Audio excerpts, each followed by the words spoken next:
Hi, everyone, and welcome to Central High School. My name is Mrs. Heller, and I will be your world history teacher this year. This will be my 15th year at Hopewell, and I'm really excited to get to know you and help you with your transition. I'm also the Model UN and Model Congress advisor, so if you're interested in joining any of those clubs, feel free to reach out to me, and I can get you that information. The next couple slides are going to go over some of the course information that's going to be important for you to know. On the day that this is due, you're going to have a short review ungraded quiz at the beginning of class where we're going to review these expectations, but we're not really going to spend a lot of time going over every little thing that's in this. You're going to just get a sense of what the course will be like, and as we introduce new things throughout the beginning of this course, I will hit on some of the different aspects. But this is a really good overview of what you should expect this year in class. Hey everyone, my name is Mr. Stein, and I'll also be teaching with Miss Heller in regards to world history. I'm looking very forward to working with all of you this school year. This is going to be my 13th year here at Hopewell Valley, my 16th overall. But I'm very excited, eager to get into things, and look forward to a great year. World history this year will have 7 different units. We will start the year looking at the world in 1450, and we will take a look at who and what is going on in this time period. We will then look at how the two hemispheres collide in the late 1400s and look at the impact that this has on the early modern world. We will then move on to the Atlantic revolutions. We will look at how the Enlightenment helped inspire revolutions, and we will look at the political movements in France, Haiti, and in America, or in the colonies. We will then move on to the Industrial Revolution and look at the effects of the Industrial Revolution on society, on politics, and on the economy. And we will do a focus on the idea of urbanization. We will then move on to Unit 4, where we will look at the race for empire. What were the motives of this term imperialism? And then how did imperialism impact different regions of the world? We will then move on to Unit 5, where we will study World War I. We will focus on the causes of World War I and then how World War I changed the idea of warfare.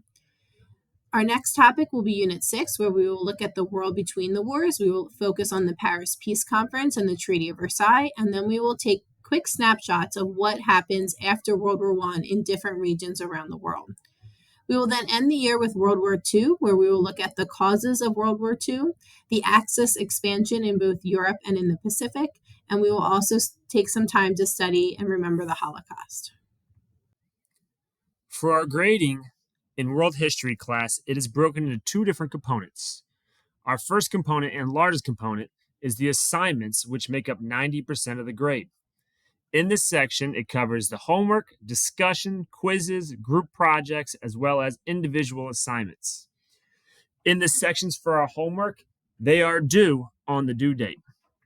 If they are not submitted, it will result in a 0 for the assignment.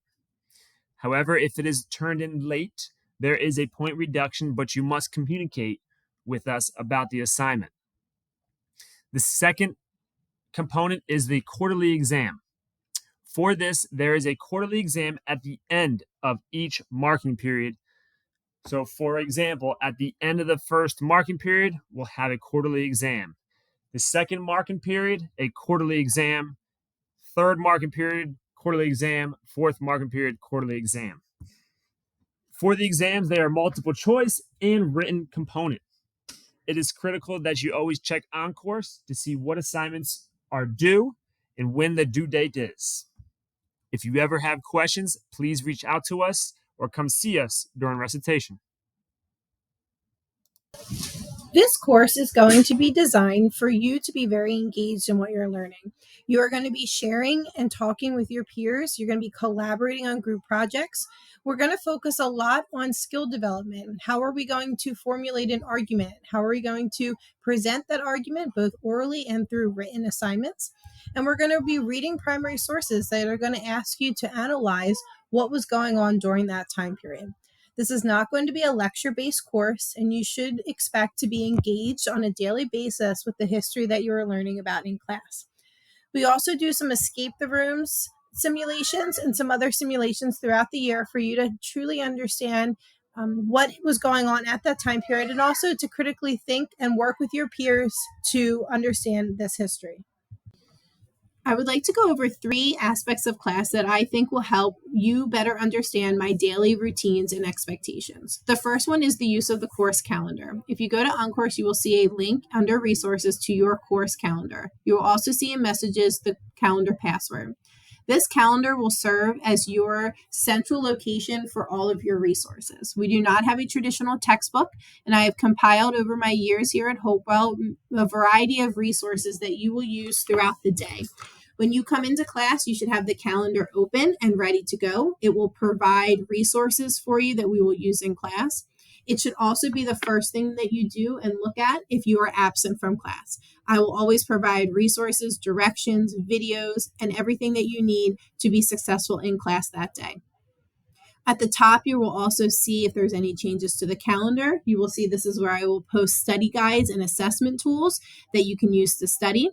You will also see a spot for Google Appointments. This is where you will sign up for recitation passes. There's a link there that shows you how to do that, and I will go over that more in the next couple of class periods. So you want to make sure that you bookmark this calendar. When you come in every day, you should open it up right away, and you will be using this on a daily basis. Information on the calendar will also be posted on OnCourse for you to reference. At the top of the calendar, you will also see this little welcome guide, and it will say updated with a date. At the beginning of every class, it will be the expectation that you are starting class. So you've been assigned a day, and it will just rotate through the alphabet, and it's going to be your job to start class. There are 2 expectations, and it is listed in the welcome slide link. So if you go to the calendar and you click on this little guy, it will open up a Canva presentation.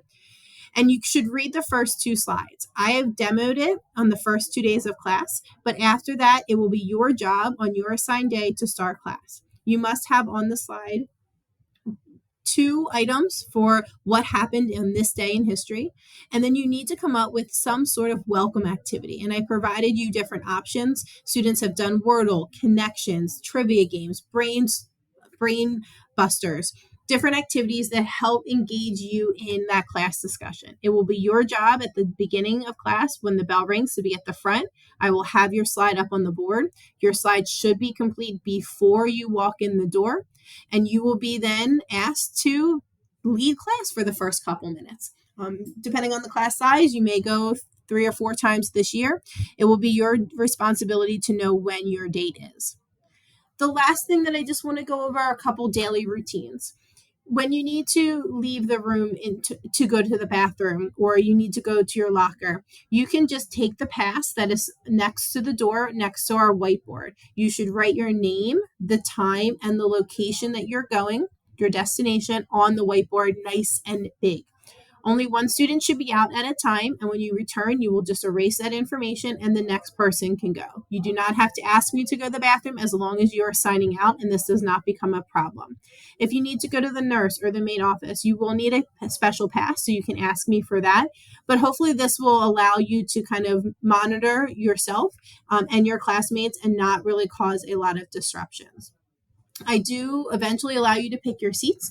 Right now you will be assigned, but I do ask that you respect each other and who you're talking to at your table on a daily basis. We will go over some course and classroom behavioral norms in the first couple of days. So you want to make sure you get to know your classmates. And like I said in the earlier slide, you will be doing a lot of collaborating. You will be working a lot with different peers in your group. So hopefully you will get to know each other and be comfortable working with each other. For our class, it is important that you come prepared every single day. In order to be successful, here are some items that you should have with you.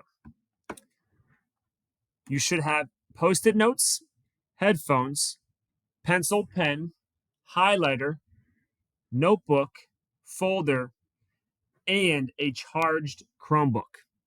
I would also highly recommend that you always carry your charger just in case your computer dies.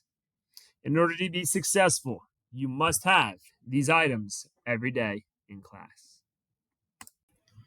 Over the last couple of years, we have seen an increase in AI tools and usage in classrooms, in the workplace, and around the world. With the increase and expansion of AI, it really makes us think about this term academic integrity. Are we providing to others our best work?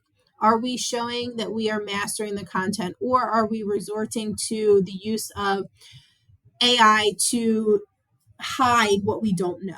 And so we're going to spend some time over this next month to look at this idea of academic integrity, how AI should or should not be used in the classroom, what is acceptable in terms of working together, maybe copying other people's work. And so we'll spend some time looking at throughout the year academic integrity. A couple points that I want to point out right now as we begin our journey together is that for the most part, I will be providing you some sort of Google platform, whether it's a Google Doc, a slide, Canva presentation, something like that. You must be working within that template to get full credit. Okay? I need to be able to see the revision history from the beginning. We will then discuss as we move into other assignments, writing assignments, or homework assignments, what AI tools you can and cannot use. But do note that we will be looking at revision history and we will be looking to determine if you are turning in your work or not.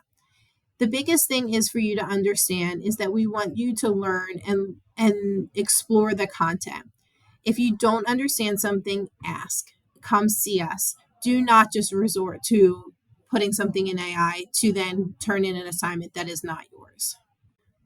Throughout the year, I want to make sure that you're submitting your best work. If you don't understand something, you need additional time, please come and see me. I would rather give you an extension on something because you didn't understand it, or maybe you just didn't have time to work on it. As long as you're communicating it with me, I would rather do that than have you turn in something that is copied from somewhere else or plagiarized from somewhere else. Some examples of violating our academic integrity policy is if you submit homework or any work from classmates, whether that's copying on a worksheet or copying a Google Doc, sharing information about quizzes or assessments to other students who haven't taken them, plagiarizing from online texts or resources, or using AI. And we'll talk about what will be acceptable and what will not be acceptable for AI throughout the year. But pretty much in this class, the general rule of thumb is that I want to see your writing and that you're brainstorming, that you shouldn't be typing in information to an AI tool and then reworking it to then submit a version that you consider is yours. Again, we will talk more about this in the first couple weeks of school, but if you have questions or concerns, the best thing to do is to go see your teacher, talk to them about what's going on, so that way you can come up with a plan to make sure that you're turning in your own work.